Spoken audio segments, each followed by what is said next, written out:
To talk more about it, Jim Gilmore is former U.S. ambassador to the Organization for Security and Cooperation in Europe and the 68th governor of Virginia. And Amir Fakhravar is the Senate chairman for the nation Iranian Congress. Good morning, gentlemen. Good morning. Good morning. So with plenty of protesters outside, Iran's new president spoke to the UN General Assembly for the first time, signaling he wants to open what's being called a constructive chapter in his country's international relations, but is looking to other countries, including the U.S., to do their part. What is he talking about, Jim? Because the thing is Iran is supporting many of these terrorist groups and actually not really coming to the table and accepting a ceasefire deal, moving toward some form of peace. Well, I think you have to look and see exactly what the intentions of the Iranians is going to be. Up to this point, I think they have been relentlessly pursuing a nuclear weapon. The president said in his speech that we will not allow them to have a nuclear weapon. But if they're determined to get one, then I think that makes a very difficult political decision for the next president. And also, let's face it, as you say, the proof is what we're actually seeing, which is a direct military confrontation going on between Hezbollah and Hamas simultaneously at the same time. The president has really called for a two-state solution, but the Israelis, I think, have already got evidence of what happens if they have a hostile country on their border. And it cost them 1,200 people on the attack by Hamas. So I think that, look, in terms of the big picture of that speech, I think that a president needs to rally the United States population for the confrontation that is ahead of us.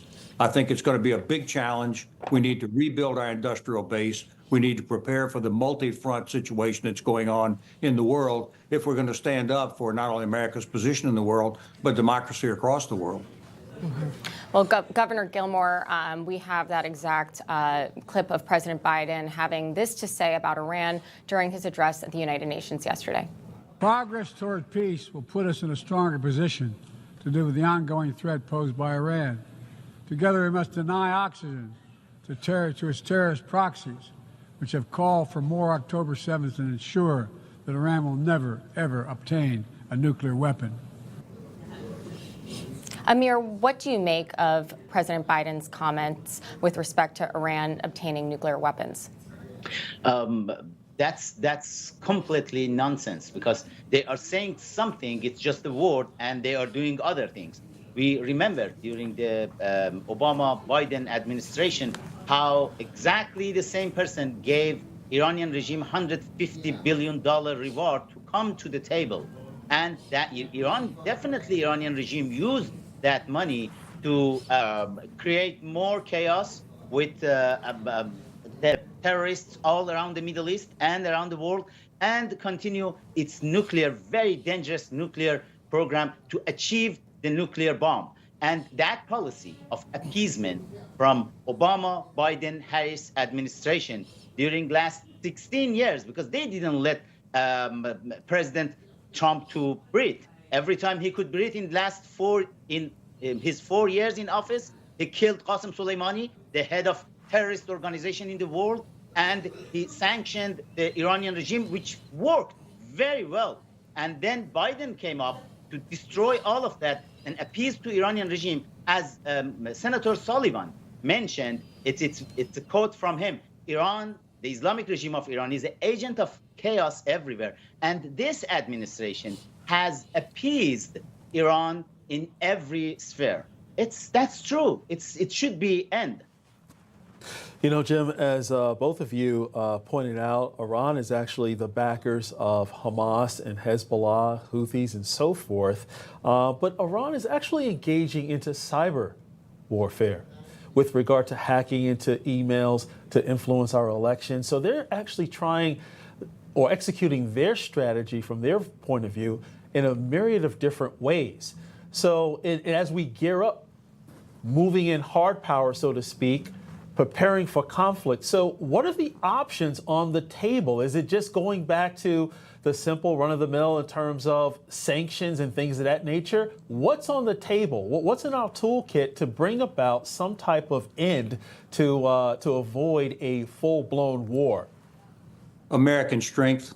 The whole idea that we've been living under for years is to try to deter people who have interests contrary to the United States. Deterrence is failing. And I want to broaden the aperture. First of all, hybrid warfare means that it's not just military warfare, but it's cyber, it's economics, it's sanctions, it's messaging, most of all. And that's why the UN speech was important, because it was a message from the United States to the world. And I don't believe that it was strong enough. I think that the United States has to project exactly the strength that we have to offer, that we're going to have to display. And it's not just in the Middle East.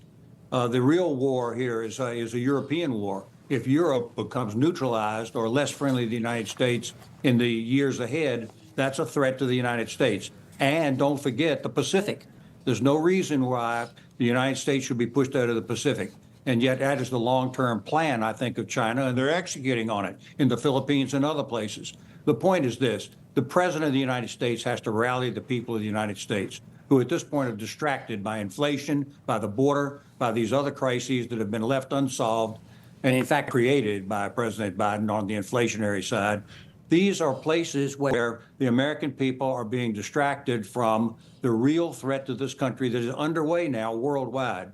It means we have to prepare, we have to be resolute, we have to provide strength, and at that point, that's our only chance for the future. Mm-hmm.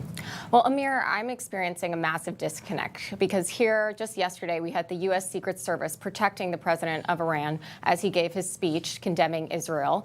And President Trump is literally being threatened by Iran, just yesterday releasing a statement about how the Trump campaign has been briefed earlier today by the Office of DNI regarding real and specific threats from Iran to assassinate him in an effort to destabilize and sow chaos in the United States. How is this possible, as well as the fact that could this be considered an act of war? I mean, I don't want to sound, overly intense about this, but literally a country is threatening to assassinate our leading candidate right now. I agree with you. We don't need to send troops to start a war in Iran, because 98% of the country, they hate the regime of mullahs in power in Iran. 98% of Iranians. All surveys shows that. This is the same regime that 2 years ago killed Mahsa Amini and thousands of protesters, the beautiful, brave, and young protesters in 500 cities, and then they're still welcomed at the United Nations. You know what? 80 years after the creation of United Nations, definitely this institution needs some huge changes, because it cannot be like this, to give podium to all the terrorists who are killing their own people, all the dictators, to come to the United Nations and have fun in New York and just do shopping with their families and lecture the free world about morality and about peace. That's wrong. It's enough is enough. And hopefully, in the next term of President Trump, it will be some type of plan for United Nations. And when the Islamic regime of Iran, I don't want to use it Iranian president, because he's not elected by Iranian people. He's selected by the regime. And when he says, oh, we want peace in the world, yeah, they are lying, because they are afraid to death when they have seen how capable Israeli army is to destroy the Hezbollah's network and to destroy the head of Hamas, to kill head of Hamas in Tehran. Regime is afraid right now, and they are playing victim part. Jim, let's go to another part of the world that's on fire. That's in Russia and Ukraine. Zelensky also spoke at the UN with regard to how he sees the Russia-Ukraine war. He stated to those who were in the session, Russia can only be forced into peace. And he also outlined the fact that Russia is attacking Ukrainian energy systems, the nuclear plants, and so forth. So he doesn't see an end in sight unless more force, more power is actually brings Russia to the table to try to negotiate some type of deal. What do you actually interpret those words to mean? Is Zelensky trying to actually bring in more not just asking for money, but actually bring in more forces from other nations to try to actually force Russia to comply? Yes. And I think that the evidence shows that the people in Europe, the countries in Europe, are resolved. We're seeing that in country after country, sending the aid that's going to be necessary to protect them. The problem we've got is we're faltering here in the United States. Now, I think that more aid is going to be sent for the moment. But the key is this: if we're sending a message that it's going to be doled out a little by little by little, and that you can't, the people in Ukraine can't resolve this in a forcible way and to their benefit, then it's that sooner or later the Russians will prevail. But Russia right now is in trouble. They're losing a lot of people. I don't know that they can sustain their side of the war either. I think Putin was wrong to invade as long as the West remains resolved. The question is there a message of resolution from the United States and the West that they will support Ukraine? Once Putin believes that that is going to be a continuing war for him, his Vietnam, then at that point, I think that he has to fold. But we're not there right now because the United States is not sending a message of resolution. And look, I think the next president has to be a strong person. I think President Trump is that strong person.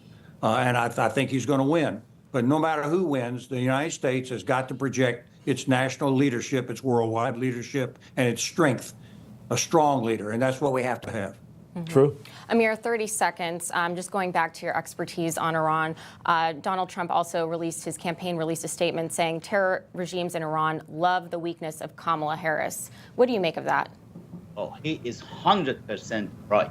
As Governor Gilmore mentioned, we definitely need a strong leader. And you know what? When Biden said, oh, yeah, the withdrawal of Afghanistan, he had to do that. No, he shouldn't do that because U.S. troops never left Japan, never left South Korea, never left Europe, never left France, Germany. And those people, they are happy with it. They love United States. And the U.S. troops should stay in Afghanistan, should stay in Iraq. And the U.S. Army should help the Israeli army to destroy all IRGC facilities inside Iran. We don't need to send troops in Iran. U.S. has the allies inside Iran, the Iranian people, but the IRGC should be destroyed, and once for all, the peace will come to the Middle East and to the world. Well, Governor Jim Gilmore, Amir Fakhravar, thank you for joining us this morning. Good morning to you and to your viewers. Great.